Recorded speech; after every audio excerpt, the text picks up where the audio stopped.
ಬಾಹ್ಯಾಕಾಶ ಕ್ಷೇತ್ರದಲ್ಲಿ ಹೊಸ ಚರಿತ್ರೆಯನ್ನ ಸೃಷ್ಟಿ ಮಾಡಿದ್ದಾರೆ ಸುನೀತಾ ವಿಲಿಯಮ್ಸ್ ಹಾಗೂ ಮೂವರು ವಿಜ್ಞಾನಿಗಳು. ಇನ್ನೂ ನಿಮಗೆ ಚೆನ್ನಾಗಿ ಅರ್ಥ ಆಗಬೇಕು ಬಾಹ್ಯಾಕಾಶದಲ್ಲಿ ಹೆಂಗ್ ಕೆಲಸ ಮಾಡ್ತಾರೆ ವಿಜ್ಞಾನಿಗಳು ಅನ್ನೋದಕ್ಕೆ 2 ಸಿನಿಮಾ ತುಂಬಾ ಫೇಮಸ್. ಒಂದು ಅಪೋಲೋ 13, ಮತ್ತೊಂದು ಗ್ರಾವಿಟಿ. ಸಿನಿಮಾ ನೋಡಿ ನಿಮ್ಗೆ ಇನ್ನೂ ನೀಟಾಗಿ ಅರ್ಥ ಆಗುತ್ತೆ, ಅಂದ್ರೆ ಪ್ರತಿ ಸೆಕೆಂಡ್ ಹೆಂಗ್ ಮ್ಯಾಟರ್ ಆಗುತ್ತೆ, ಪ್ರತಿ ಚಿಕ್ಕ ವಿಚಾರನೂ ಹೆಂಗ್ ಮ್ಯಾಟರ್ ಆಗುತ್ತೆ ಅಂತ. ಈಗ ವಾಪಸ್ ಡಿಸ್ಕಷನ್ಗೆ ಹೋಗೋಣ. ಮೇಡಮ್, ಇನ್ನೊಂದು ಪ್ರಮುಖ ಪ್ರಶ್ನೆ ಅಂತ ಹೇಳಿದ್ರೆ, ಇವತ್ತೆಲ್ಲ ಜಗತ್ತೆಲ್ಲ ಕೊಂಡಾಡ್ತಿದೆ ಇವ್ರನ್ನ, ಬಟ್ ಇಂಡಿಯನ್ಸ್ಗೆ ಏನು ಅಂತ ಹೇಳಿದ್ರೆ ನಮ್ಗೇನು ಲಾಭ, ಅವ್ರು ಹೋಗಿ ಬಂದ್ರು ಸರಿ, ಏನ್ ಸಾಧನೆ ನಮ್ದೇನು, ನಮ್ಗೆ ಅದರಿಂದ ಕಲಿಯಂಥದ್ದು ಏನು ಅನ್ನೋದು ಒಂದು ಪ್ರಶ್ನೆ. ಎರಡನೇದು ಅಂದ್ರೆ ಕ್ಲಬ್ ಮಾಡ್ಬಿಡ್ತೀನಿ, ಸ್ಯಾಲ್ರಿ ವಿಚಾರ ತುಂಬಾ ಕಡಿಮೆ ಇರುತ್ತೆ ಅವ್ರಿಗೆ, ತುಂಬಾ ಕಡಿಮೆ ದುಡ್ಡಿಗೆ ಹೋಗ್ಬಿಟ್ಟು ಬರ್ತಾರೆ ಅವರು, ಯಾಕೆ ಹೋಗ್ಬೇಕು ಅಂತದ್ದು, ಯಾಕೆ ರಿಸ್ಕ್ ಅವ್ರಿಗೆ ಅನ್ನೋದು ಒಂದು ಪ್ರಶ್ನೆ. ಇವೆರಡು ಅತ್ಯದ್ಭುತವಾದ ಮತ್ತೆ ಅಷ್ಟೇ ಉತ್ತಮವಾದಂಥ ಪ್ರಶ್ನೆಗಳು. ಇಲ್ಲಿ ನಮಗೆ ಏನು ಲಾಭ ಅಂತ ನಾವು ಯೋಚನೆ ಮಾಡ್ತಾ ಇದ್ದೀವಿ. ನಾವು ಒಂಚೂರು ಹಿಂದಕ್ಕೆ ಹೋಗ್ತೇನೆ. ಕೊಲಂಬಸ್ ಸಮುದ್ರ ಮಾರ್ಗ ಕಂಡಿಡಿದೇ ಇದ್ದಿದ್ರೆ, ಆ ಸಮುದ್ರಯಾನ ಅವಾಗಿಂದ ಬರದೇ ಇದ್ದಿದ್ರೆ ಅವತ್ತೇನು ದೊಡ್ಡ ದೊಡ್ಡ ಇದಿರಲಿಲ್ಲ, ಹಡಗುಗಳಿರಲಿಲ್ಲ. ಮನುಷ್ಯನೇ ರೋಯಿಂಗ್ ಮಾಡ್ಕೊಂಡು ಬರ್ಬೇಕಾಗಿತ್ತು. ಕಂಡಿಡಿದೇ ಇದ್ದಿದ್ರೆ, ಅಕ್ಷಾಂಶ ರೇಖಾಂಶ ಬರದೇ ಇದ್ದಿದ್ರೆ, ನಮಗೆ ಡೈರೆಕ್ಷನ್ಸ್ ಪಿಕಪ್ ಆಗದೆ ಇದ್ದಿದ್ರೆ ವ್ಯಾಪಾರನೇ ಪಿಕಪ್ ಆಗ್ತಿರ್ಲಿಲ್ಲ. ಆಯ್ತಾ? ಅವತ್ತು ಆ ಅನ್ವೇಷಣೆಗಳನ್ನ ಮಾಡುವವರು ಅನ್ವೇಷಣಾರ್ಥವಾಗಿ ಮಾಡಿದ್ರು. ಅದರಲ್ಲಿ ವ್ಯಾಪಾರ ಒಂದು ಗುರಿ ಇದ್ದಿರಬಹುದು ಮೈಂಡಲ್ಲಿ. ಆದ್ರೆ ನಾನು ಸತ್ತೋಗ್ತೀನಿ ಅಂತ ಅವತ್ತು ಗೊತ್ತಿತ್ತಲ್ವಾ? ಸಮುದ್ರದ ನೀರಲ್ಲಿ ಯಾವಾಗ ಬೇಕಾದ್ರೂ ಸಾಯ್ಬೋದಾಗಿತ್ತಲ್ವಾ? ಭೂಮಿನೇ ಸಿಕ್ಕದೆ ಇರುವಂತ ಪ್ರಸಂಗಗಳಿದಾವಲ್ವಾ? ಪ್ರಾಣಿಗಳು ತಿಂದಾಗಿರೋ ಪ್ರಸಂಗಗಳಿದೆ ಅಲ್ವಾ? ಅದೇ ತರ ಇವತ್ತು ನಾವು ಸ್ಪೇಸ್ಗೆ ಹೋಗ್ಬೇಕಾದ್ರೆ ಹೋಗುವಾಗ ಅವರಿಗೆ ಸ್ಪಷ್ಟವಾಗಿ ಗೊತ್ತಿದೆ ಎಲ್ಲ ರೀತಿಯ ಅವಘಡಗಳು ಆಗ್ಬೋದು, ನಾನು ಅಲ್ಲಿ ಹೋಗ್ಬೋದು, ವಾಪಸ್ ಬರ್ಬೋದು, ಇಲ್ಲದೆ ಇರ್ಬೋದು ಅಂತ. ಅವರು ಹೋಗ್ತಿದ್ದಾರೆ ಅಂದ್ರೆ ಒಂದು ಇಟ್ ಇಸ್ ಕಮಿಟ್ಮೆಂಟ್. ಏನು ಕಮಿಟ್ಮೆಂಟು? ನಾನೇನೋ ಸಾಧನೆ ಮಾಡಬೇಕು ಅನ್ನೋ ಕಮಿಟ್ಮೆಂಟು. ನಮಗೇನೆ ಕಾಸು ಕೊಟ್ಬಿಟ್ಟು ಕಳಿಸ್ತೀನಿ ಅಂತಂದ್ರೆ ಹೋದಾಗ ಹಿಂಗೆಲ್ಲ ಹೆಚ್ಚು ಕಮ್ಮಿ ಆಗುತ್ತೆ ಅಂದ್ರೆ ಹೋಗ್ಬಿಡ್ತೀವಾ? ಹೋಗಲ್ಲ. ಸೊ ಅಲ್ಲಿ ಆಗ್ತಾ ಇರುವಂತಹ ಬೆಳವಣಿಗೆಗಳು ಬರೀ ಅಮೆರಿಕಕ್ಕೆ ಉಪಯೋಗ ಆಗುತ್ತೆ, ಬರೀ ಯುರೋಪ್ಗೆ ಉಪಯೋಗ ಆಗುತ್ತೆ ಎನ್ನುವುದಲ್ಲ. ಅಲ್ಲಿ ಅವರು ಮೈಕ್ರೋಗ್ರಾವಿಟಿಯಲ್ಲಿ ಮಾಡ್ತಿರ್ತಕ್ಕಂಥ ಪ್ರಯೋಗಗಳು, ಅಲ್ಲಿ ಗಿಡಗಳನ್ನು ಬೆಳೆಸಿದ್ದಾರೆ, ಅವರು ನೀರು ಹಾಕಿದ್ದಾರೆ ಗಿಡಗಳಿಗೆ, ಅದೆಲ್ಲ ತೋರಿಸಿದ್ದಾರೆ ಅವರು. ಅದು ಒಟ್ಟಾರೆ ವಿಜ್ಞಾನದ ಬೆಳವಣಿಗೆಗೆ ಒಂದು ಮುನ್ನುಡಿ ಅಲ್ಲಿ ಬರಿತಾ ಇದ್ದಾರೆ. ಆಯ್ತಾ? ಆ ವಿಜ್ಞಾನದ ಮುನ್ನಡೆ ಎನ್ನುವಂಥದ್ದು ಮನುಕುಲಕ್ಕೆ ಅಪ್ಲೈ ಆಗೇ ಆಗುತ್ತೆ. ಚಂದ್ರನ ಮೇಲೆ ಹೋದಾಗ ನಾವು ಹೇಗೆಲ್ಲ ಬೆಳಿಬಹುದು. ಸೊ ಅನೇಕ ವಿಜ್ಞಾನದ ಬೆಳವಣಿಗೆಗೆ ಅದು ಮುನ್ನಡಿ. ಅದಕ್ಕೆ ಅಲ್ಲಿ ದೇರ್ ಇಸ್ ಅ ಕಮಿಟ್ಮೆಂಟ್. ನಾನು ಈ ಕಮಿಟ್ಮೆಂಟ್ನ ಭಾಗವಾಗಬೇಕು ಅನ್ನೋ ಉದಾತ್ತ ಮನೋಭಾವ ಅವರ ಹತ್ರ ಇಲ್ಲದೆ ಇದ್ದಿದ್ರೆ ಸುಮ್ಮನೆ ಹೋಗಕ್ಕೆ ಚಾನ್ಸ್ ಇಲ್ಲ. ಅದು ಇಡೀ ಮನುಕುಲಕ್ಕೆ ಲಾಭ ಆಗುತ್ತೆ. ಬರೀ ಭಾರತ ಅಲ್ಲ, ಬರೀ ಅಮೆರಿಕ ಅಲ್ಲ. That is what we can see. ಮತ್ತೆ ಅವರ ಇನ್ಕಮ್ ತುಂಬಾ ಕಮ್ಮಿ ಅಂತ ಹೇಳಿದ್ರೆ ಅಲ್ಲೂ ಕೂಡ ಕಮಿಟ್ಮೆಂಟೇ ಇರೋದು.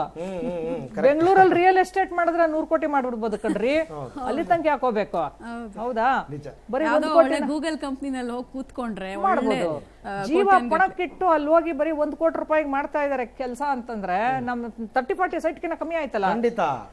ಅದನ್ನೇ ಹೇಳ್ತಿರೋದು ಈಗ. ಅದಕ್ಕೆ ಅವರಲ್ಲಿ ಹೋಗ್ತಾ ಇರೋದು ವಿಜ್ಞಾನಕ್ಕೆ ಅವರ ಸಮರ್ಪಣೆ, ಮನುಕುಲಕ್ಕೆ ಅವರ ಸಮರ್ಪಣೆ. Whether it is Indian astronaut or American astronaut, dedication. That's it. S Sundar sir, ಈಗ ನಮ್ಮ ಇಸ್ರೋ ವಿಚಾರಕ್ಕೆ ನಾನು ಬರ್ತಾ ಇದ್ದೀನಿ. ಪ್ರಮುಖವಾಗಿ ಇಸ್ರೋದವರು ಕೂಡ ಹಲವಾರು ಕನವರಿಕೆಗಳನ್ನ ಇಟ್ಕೊಂಡಿದ್ದಾರೆ ಈ ವಿಚಾರಕ್ಕೆ ಸಂಬಂಧಪಟ್ಟಂತೆ. ನಮ್ಮದೇ ಆದಂತಹ ಒಂದು ಸ್ಪೇಸ್ ಸ್ಟೇಷನ್ ಮಾಡ್ಕೋಬೇಕು ಅಂತಕ್ಕಂಥ ಆಸೆ ಇದೆ, ನಮ್ಮ ವಿಜ್ಞಾನಿಗಳನ್ನು ಕಳಿಸ್ಕೊಡ್ಬೇಕು ಅಂತಕ್ಕಂಥ ಆಸೆ ಇದೆ. ಈ ನಿಟ್ಟಿನಲ್ಲಿ ಏನೆಲ್ಲ ಬೆಳವಣಿಗೆಗಳಾಗಿದೆ, ಯಾವಾಗ ನಾವು ಅದನ್ನ ನೋಡಬಹುದು? ಈಗಾಗಲೇ ನಾವು ಗೌರ್ಮೆಂಟ್ ಲೆವೆಲ್ನಲ್ಲಿ ಮಾತಾಡೋದಾಯ್ತು ಅಂದರೆ ಸಾಕಷ್ಟು ಅಪ್ರೂವಲ್ಗಳು, ಸ್ಯಾಂಕ್ಷನ್ಗಳು, ಬಡ್ಜೆಟ್, ಫಂಡಿಂಗು ಇವೆಲ್ಲ ಗೌರ್ಮೆಂಟ್ ಲೆವೆಲ್ನಲ್ಲಿ ಆಗ್ತಾ ಇದ್ದಾವೆ. ಎರಡನೇದು ಇಸ್ರೋ ಸಂಸ್ಥೆ ಮತ್ತು ಅದರ ಅಂಗಸಂಸ್ಥೆಗಳೇನಿದ್ದಾವೆ ಅಲ್ಲಿ ಬಹಳಷ್ಟು ಪ್ರಯೋಗಗಳು ಈಗಾಗಲೇ ನಡೀತಾ ಇದ್ದಾವೆ. ನಮ್ಮ ಭಾರತದ ಅಥವಾ ಬೇರೆ ಆಸ್ಟ್ರೋನಾಟ್ಸ್ ಆಗಿರ್ಬೋದು, ಅವ್ರನ್ನ ಬಾಹ್ಯಾಕಾಶಕ್ಕೆ ಕಳಿಸುವಂಥ ಒಂದು ಪ್ರಯತ್ನದಲ್ಲಿ ಈಗಾಗಲೇ ಗಗನಯಾನದ ವಿಚಾರವಾಗಿ ನಾವು ನ್ಯೂಸ್ಗಳಲ್ಲಿ ಸಾಕಷ್ಟು ನೋಡಿದ್ದೀವಿ. ಯಾರ್ಯಾರು ಪೊಟೆನ್ಷಿಯಲ್ ಆಸ್ಟ್ರೋನಾಟ್ಸ್ ಇದ್ದಾರೆ ನಮ್ಮ ಭಾರತದಿಂದ, ಅವರ ಸೆಲೆಕ್ಷನ್ ಪ್ರೋಸೆಸ್ ಕಂಪ್ಲೀಟ್ ಆಗಿದೆ, ಅವರ ಟ್ರೈನಿಂಗ್ ನಡೀತಾ ಇದ್ದಾವೆ. ಹಲವಾರು ಹಂತಗಳ ಟ್ರೈನಿಂಗ್ ಶುರುವಾಗಿ ಮುಗಿದು ಇನ್ನೂ ಹಲವಾರು ಹಂತಗಳ ಟ್ರೈನಿಂಗ್ ನಡೀತಾ ಇದ್ದಾವೆ. ಈಗ ಸ್ಪೇಸ್ ಸ್ಟೇಷನ್ ಬಗ್ಗೆ ಬಂದ ಅಂದರೆ ಅದಕ್ಕೆ ಬೇಕಾಗಿರುವಂಥ ಉಪಕರಣಗಳೇನೇನಿದೆ, ಅದನ್ನು ಹೇಗೆ ಲಾಂಚ್ ಮಾಡಬೇಕು, ಅಲ್ಲಿ ಏನೇನು ಪ್ರಯೋಗಗಳು ಮಾಡಬೇಕು, ಇದೆಲ್ಲದರ ಅಧ್ಯಯನಗಳು ಹಲವಾರು ಇಸ್ರೋ ಅಂಗಸಂಸ್ಥೆಗಳಲ್ಲಿ ಈಗಾಗಲೇ ನಡೀತಾ ಇದ್ದಾವೆ. ಆ್ಯಂಡ್ ಅದ್ರ ಬಗ್ಗೆ ಬಹಳಷ್ಟು ಕುತೂಹಲ ಮತ್ತು ಪ್ರಯೋಗಗಳು ನಡೀತಾ ಇರೋದು ನಮ್ಮ ಗಮನಕ್ಕೆ ಬಂದಿದೆ. ಇದು ಸಾಮಾನ್ಯ ಜನರಿಗೆ ಅಷ್ಟು ಸುಲಭವಾಗಿ ಆಕ್ಸೆಸ್ ಸಿಗಲ್ಲ. ಯಾಕೆ ಅಂದರೆ ಇದೆಲ್ಲನೂ ನ್ಯಾಷನಲ್ ಸೀಕ್ರೆಟ್ ಕೂಡ ಹೌದು. ಹಾಗಾಗಿ ಯಾವುದೋ ಒಂದು ನ್ಯೂಸ್ ಆಗಿರ್ಬೋದು ಅಥವಾ ಒಂದು ಆರ್ಟಿಕಲ್ ಆಗಿರ್ಬೋದು, ಇದ್ರ ಬಗ್ಗೆ ಡೀಟೇಲ್ಸ್ ನಮಗೆ ಸಿಗದೇ ಇರ್ಬೋದು. ಆದರೆ ಸಾಕಷ್ಟು ಪ್ರಯೋಗಗಳು ಮತ್ತು ಎಕ್ಸ್ಪೆರಿಮೆಂಟ್ಗಳು ಈಗಾಗಲೇ ನಡೀತಾ ಇದೆ. ಈಗ ರೀಸೆಂಟಾಗಿ ಒಂದು ಪ್ರಯೋಗ ಕೂಡ ನಾವು ಬಾಹ್ಯಾಕಾಶದಲ್ಲಿ ಮಾಡಿದ್ವಿ.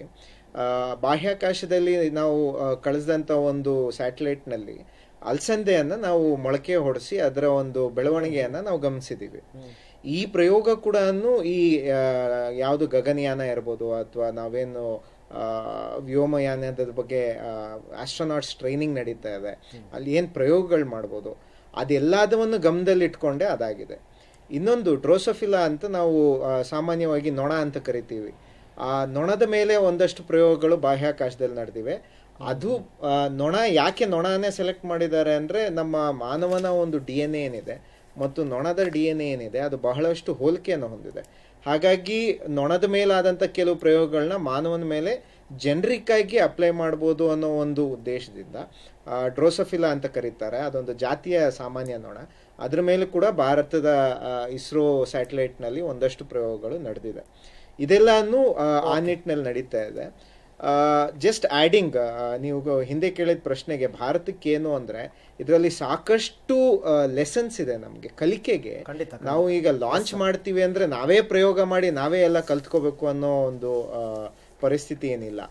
ಇಲ್ಲಿ ಆದಂಥ ತಪ್ಪುಗಳೇನಿದೆ ಅಥವಾ ಇಲ್ಲಿ ಆದಂಥ ಸಕ್ಸಸ್ ಏನಿದೆ ಅದರಿಂದನೂ ಸಹ ನಾವು ಕಲ್ತು ಇಂಪ್ಲಿಮೆಂಟ್ ಮಾಡೋದಕ್ಕೆ ಇದು ಒಂದು ಒಳ್ಳೆಯ ಕಲಿಕೆಯ ಸಂದರ್ಭ ಅಂತ ಹೇಳಿ. Sundar sir, thank you. ಇಲ್ಲಿ ತನಕ ನಮ್ಮ ಜೊತೆ ಜಾಯ್ನ್ ಆಗಿದ್ದಕ್ಕೆ ಧನ್ಯವಾದ. 1.5 ಗಂಟೆ ಹಲವಾರು ವಿಚಾರಗಳು ತಿಳಿಸ್ಕೊಟ್ರಿ. Thank you madam. Kamala madam, thank you very much ನಮ್ಮ ಜೊತೆ ಜಾಯ್ನ್ ಆಗಿ ಇಂಥ ವಿಚಾರಗಳನ್ನ ನಿಮ್ಗಳಿಂದ ಕೇಳಿ ಕಲಿಯೋದಕ್ಕೆ ನಮಗೆ ತುಂಬ ನಾನು ಆರಂಭದಲ್ಲಿ ಹೇಳಿದೆ ಒಂದು ಮಾತು, ನಾವು ಇವತ್ತಿನ ದಿನ ಸ್ಟೂಡೆಂಟ್ ಅಷ್ಟೇ, ಪ್ರೈಮರಿ ಸ್ಕೂಲ್ ಸ್ಟೂಡೆಂಟ್ಸು, ನಿಮ್ಮ ಹತ್ರ ಕಲ್ತ್ಕೋತೀವಿ ಅಂತ ಸುಮಾರು ವಿಚಾರ ತಿಳಿಸ್ಕೊಟ್ರಿ. ಇಬ್ರು ಕೂಡ ಧನ್ಯವಾದ. Thank you very much. ಹಾಗೆಯೇ ಸುನೀತಾ ವಿಲಿಯಮ್ಸ್ ಅವರ ತಂದೆ ಭಾರತೀಯರು, ಗುಜರಾತ್ನವರು. ಅವರ ಹುಟ್ಟೂರಿನಲ್ಲಿ ಇವತ್ತು ಸಡಗರ ಸಂಭ್ರಮ ಸೆಲೆಬ್ರೇಷನ್ಸ್ ಎಲ್ಲ ಆಗಿದೆ. ಇಡೀ ಜಗತ್ತಲ್ಲೇ ಆಗ್ತಾ ಇದೆ. ಸಮಸ್ತ ಭಾರತೀಯರ ಪ್ರಾರ್ಥನೆ ಫಲಿಸಿದೆ.